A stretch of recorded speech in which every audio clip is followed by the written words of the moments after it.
The Black Cat. You are not going to believe this story, but it is a true story, as true as I sit here writing it, as true as I will die in the morning. Yes, this story ends with my end, with my death tomorrow. I have always been a kind and loving person. Everyone will tell you this. They will also tell you that I have always loved animals more than anything. When I was a little boy, my family always had many different animals round the house.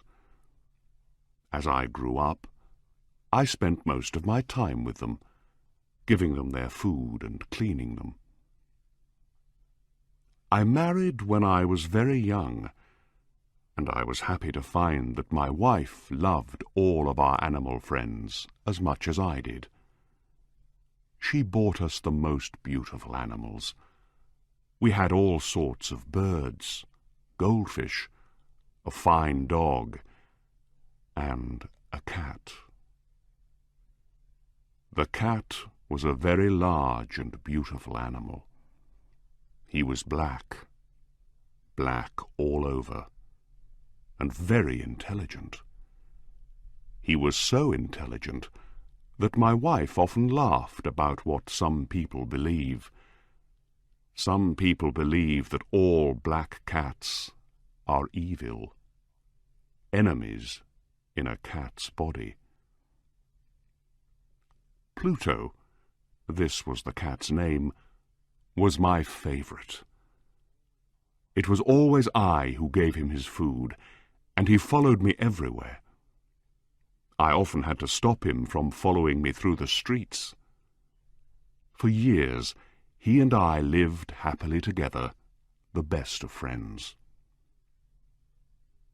But during those years, I was slowly changing. It was that evil enemy of man called drink who was changing me. I was not the kind, loving person people knew before. I grew more and more selfish.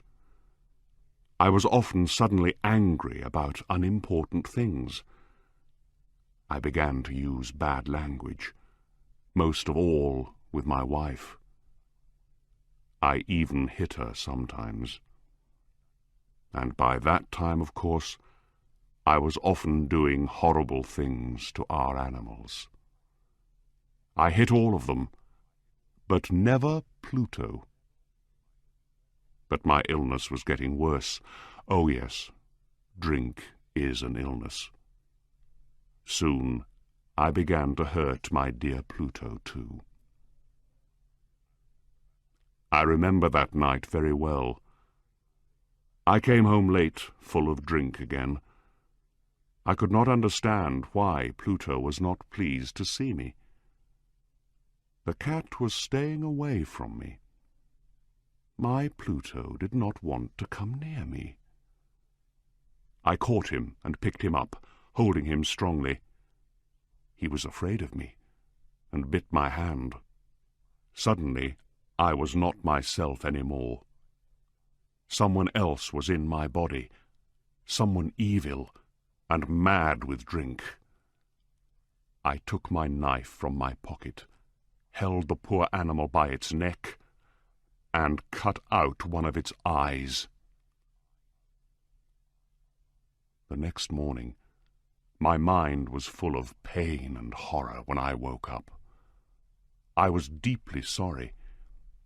I could not understand how I could do such an evil thing. But drink soon helped me to forget. Slowly the cat got better. Soon he felt no more pain. There was now only an ugly, dry hole where the eye once was. He began to go round the house as usual again. He never came near me now, of course, and he ran away when I went too close. I knew he didn't love me any more. At first I was sad. Then slowly I started to feel angry. And I did another terrible thing. I had to do it. I could not stop myself. I did it with a terrible sadness in my heart, because I knew it was evil. And that was why I did it. Yes, I did it because I knew it was evil. What did I do? I caught the cat and hung him by his neck from a tree until he was dead. That night I woke up suddenly. My bed was on fire. I heard people outside shouting, "Fire! Fire!" Our house was burning. I, my wife, and our servant were lucky to escape. We stood and watched as the house burned down to the ground. There was nothing left of the building the next morning. All the walls fell down during the night, except one, a wall in the middle of the house. I realized why this wall did not burn, because there was new plaster on it. The plaster was still quite wet. I was surprised to see a crowd of people next to the wall. They were talking and seemed to be quite excited.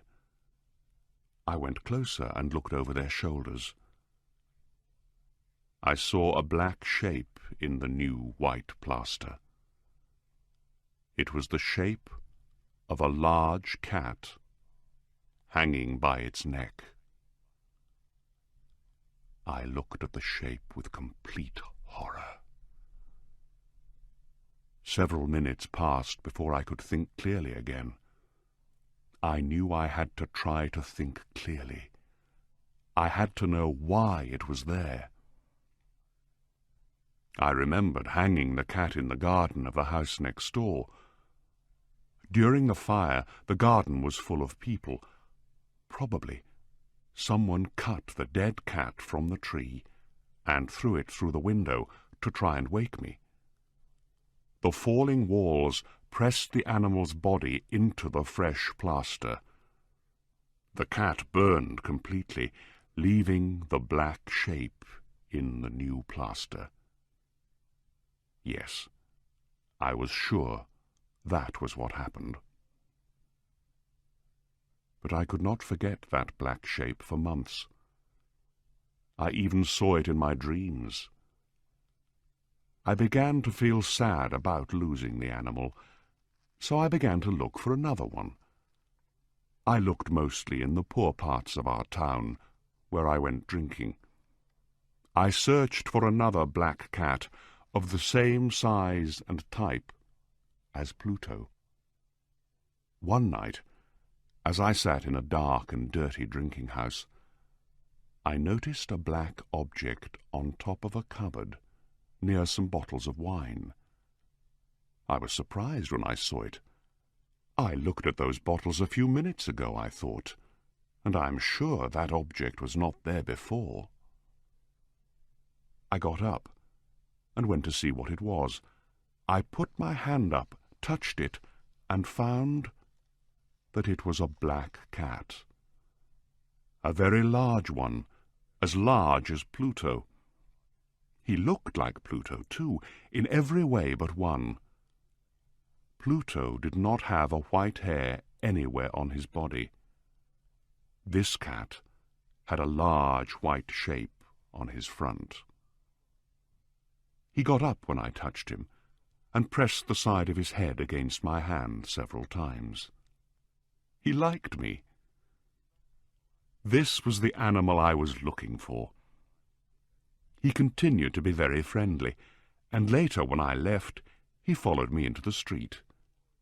He came all the way home with me. We now had another house, and came inside. He immediately jumped up onto the most comfortable chair and went to sleep. He stayed with us, of course. He loved both of us, and very soon he became my wife's favorite animal. But as the weeks passed, I began to dislike the animal more and more. I do not know why, but I hated the way he loved me. Soon I began to hate him. But I was never unkind to him. Yes, I was very careful about that. I kept away from him because I remembered what I did to my poor Pluto. I also hated the animal because he only had one eye.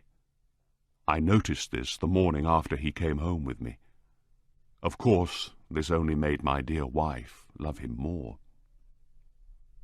But the more I hated the cat, the more he seemed to love me. He followed me everywhere, getting under my feet all the time. When I sat down, he always sat under my chair. Often he tried to jump up on my knees. I wanted to murder him when he did this. But I did not. I stopped myself because I remembered Pluto, but also because I was afraid of the animal. How can I explain this fear? It was not really a fear of something evil, but then how else can I possibly describe it? Slowly, this strange fear grew into horror. Yes, horror. If I tell you why, you will not believe me. You will think I am mad. Several times, my wife took the cat and showed me the white shape on his chest. She said the shape was slowly changing. For a long time I did not believe her, but slowly, after many weeks, I began to see that she was right. The shape was changing.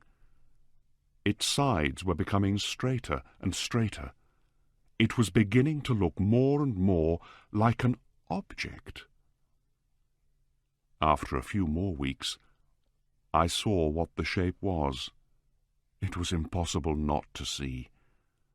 There on his front was the shape of an object I am almost too afraid to name. It was that terrible machine of pain and death. Yes, the gallows. I no longer knew the meaning of happiness or rest. During the day, the animal never left me. At night, he woke me up nearly every hour.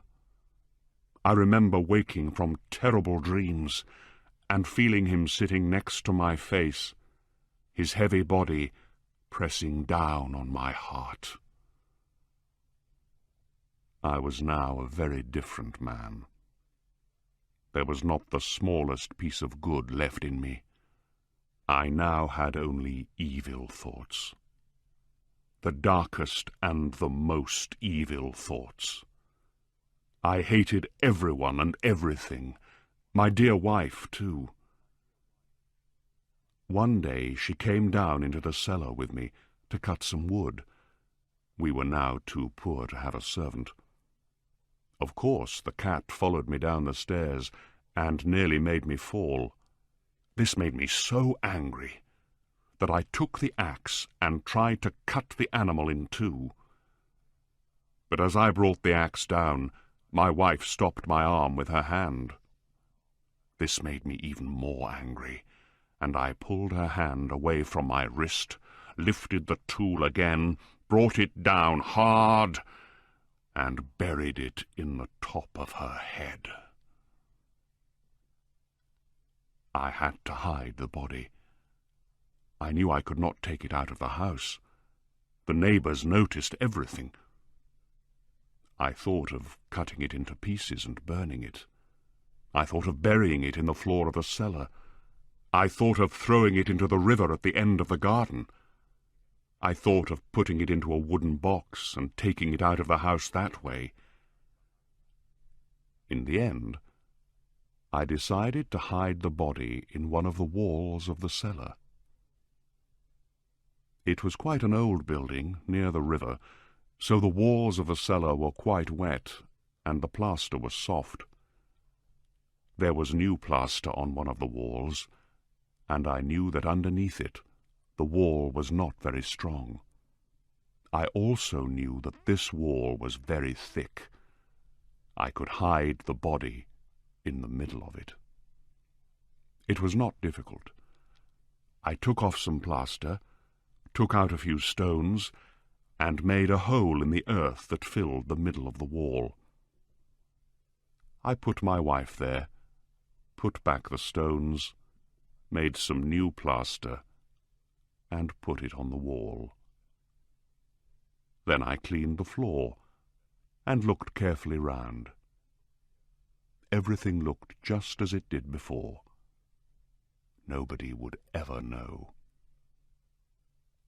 Next, I went upstairs to kill the cat. The animal was bringing me bad luck. I had to kill it. I searched everywhere, but I could not find him. I was sure it was because of my wife's murder. He was too clever to come near me now. I waited all evening, but I did not see the evil animal. He did not come back during the night either.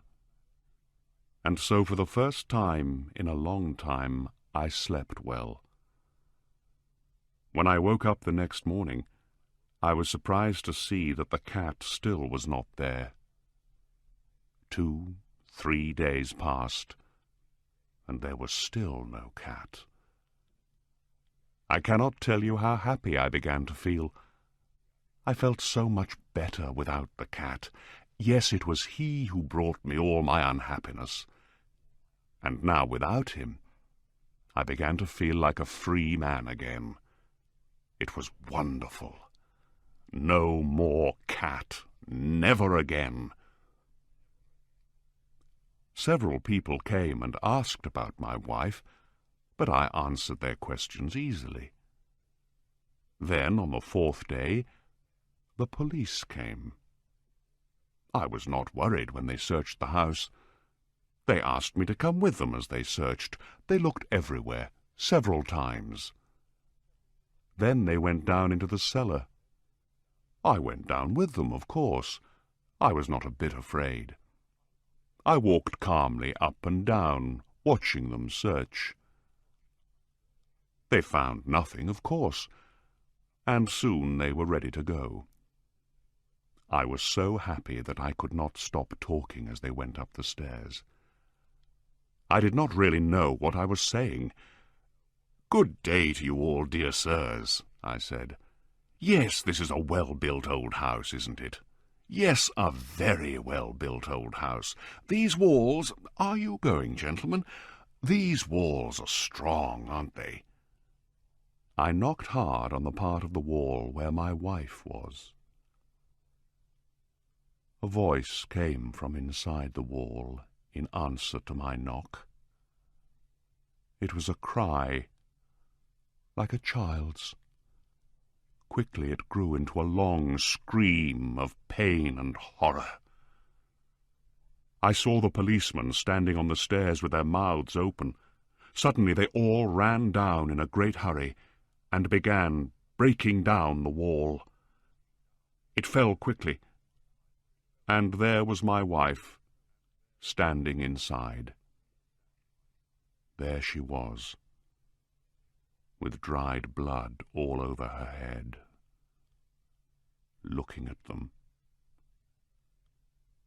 And there was the cat, standing on her head, his red mouth wide open in a scream, and his one gold eye shining like fire.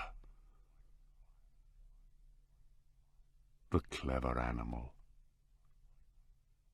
My wife was dead because of him, and now his evil voice was sending me to the gallows.